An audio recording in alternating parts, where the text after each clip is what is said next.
Hi, this is Coralla Ficklin at CorallaFicklin.com, WelcomeNetwork.com, Welcome.com, iStudyGuides.com, iStudyCards.com, iStudyGuides.com, iStudyCards.com. Anywhere, INIWHERE.com is where you can download study guides, study cards, and any other study aids that we have, including MP3s and videos. Pedians.com is where you can download any of my writings. So we're getting back to the verb to have. So the verb to have, we've already said to have a big mouth. That's where I finished off. Okay, to have a bird's eye view. Let me say that for you again. To have a bird's eye view. To have a broad, quick, general, or surface perspective. That is, you're not able to see everything. You're just able to get a very general perspective about something. I can't really give you an opinion. Up until now, I have had only a bird's eye view of the property.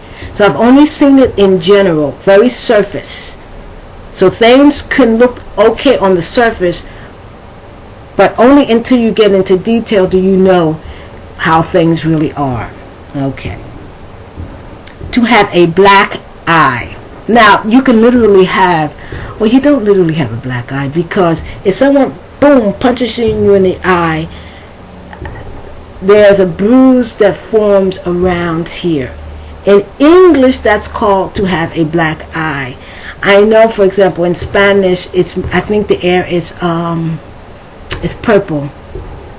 Morado, no? Purple. But in English, that's said to have a black eye. So it's to have a discoloration around the eye as a result of a blow. And a blow is a boom, a hit. Okay? So that's literal, but literally it's not black there. It's like dead blood. Okay, to have a black eye, to be a blot, smear, or blemish on your record. Okay, for example, let me give you a sentence. This city has had a black eye for a long time.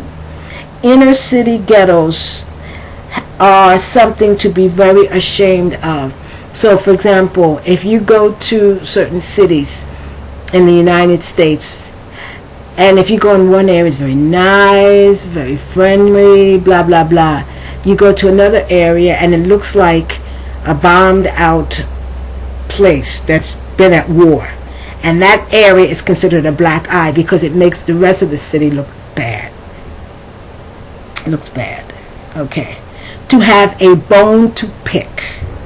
To have a problem or a bone of contention with someone.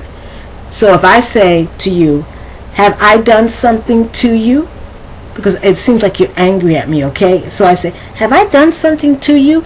It's obvious that you have a bone to pick with me, okay? That means something's the matter. You're letting me know indirectly by talking to me in a particular way or your body language. So apparently you have a bone to pick. So what's the problem? Okay? To have a cast iron stomach. To have a cast iron stomach. To be able to eat anything without getting sick or disgusted. Now, if you have a cast iron stomach, you're someone, no matter where you are and no matter what circumstances, you're able to eat. And you're able to consume things that most people would go, ugh, wakala, ugh. So I would say, for example, he'll eat it. He has a cast iron stomach. Give it to him. They had this commercial one time that says, give it to Mikey. Mikey will eat it. Mikey eats anything because Mikey has a cast iron stomach. Okay, I don't want to go over my time. Okay, I have plenty of time. To have a catch. To have a catch. Now, I have in parentheses because you're not going to use have in the sentence. Let me give you an example. First, I'm going to give you the definition. To have a hidden drawback, hitch, or snag. Let me give you an example. I'm walking down the street, and this man comes up to me and says, hello, how are you? And I say, fine, how are you? which is not very normal. People, you know, that don't know you talk to you. But let's say someone comes up to me and talks to me and says, "Hello, how are you?" And I say, "Fine." He says, "Here's $100." I look at him and I go, "What?" There's a catch here. Okay, this has a catch somewhere. You know, you're not just giving me $100 because of my beautiful face, or you're not giving me $100 because you're in a good mood. So, excuse me. So what's the catch? So I don't know where, but there has to be a catch somewhere. You know, good things like that just don't happen.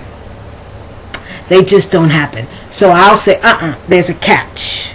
There's a drawback. There's something hidden here. You're going to give me $100 and the world is going to just swallow me up, or the police are going to get me, or something is wrong. Okay, that's to have a catch. To have a catch in one's voice. To have a catch in one's voice. To have an unevenness in one's voice as a result of being upset. Okay? So if you have a catch in your voice, that means your voice is not even, and I can tell by your voice that something is the matter. It was obvious that something was very wrong. He had a catch in his voice. Okay? And it almost, when you have a catch in your voice, it almost means that it sounds like you're about to cry. Okay? If you have a catch in your voice, it sounds like you're about to cry. Okay? To have a change of heart. To have a change of heart. To no longer think the same. To have changed one's mind. So if you have a change of heart, that means, let's say you didn't support Obama's health bill, right? But after thinking and mulling over the idea, you had a change of heart. Now you support the health bill, for example. And there's a lot of senators who had a change of heart and they decided to support the bill.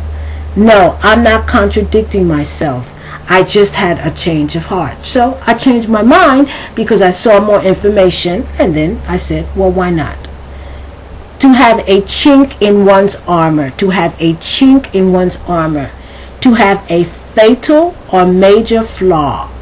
Weakness, defect, or rift.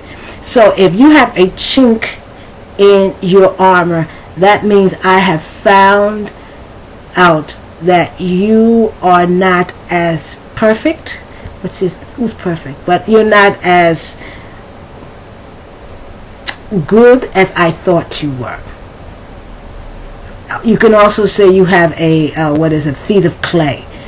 So I found out that you're not someone that I can trust, or someone in whom I can confide or something. Although he is a popular figure, he has a number of chinks in his armor. When you find out someone's defect, that's called the chink in their armor. Okay, a little bit more time, just a little bit. To have a chip on one's shoulder. To have a chip on one's shoulder. To be resentful, embittered, or hostile. Okay, so you ever meet someone who's always angry? I mean, you know, you first meet them, you've never met them before, and they're angry. Well, you say, well, you know, I don't know what's the matter with him, but it's obvious he has a chip on his shoulder. That means he's angry, maybe at life, or something happened in life, and now he's taking it out on everyone. To have a close call. To barely succeed, to just make it, that is to almost fail. I don't know how I got out. I had a close call. In other words, I barely made it. I barely succeeded, or I barely stayed alive. If you have a close call, you were almost killed. Maybe you didn't go into the building or something, and I was like, phew, I had a close call, or that was a close call. Okay, well, that's about it. Come to CorralAFicklin.com or iStudyGuides.com or iStudyCards.com, and you can come and download. We have about 300 or 400 cards dealing with the verb to get, to have, and to be.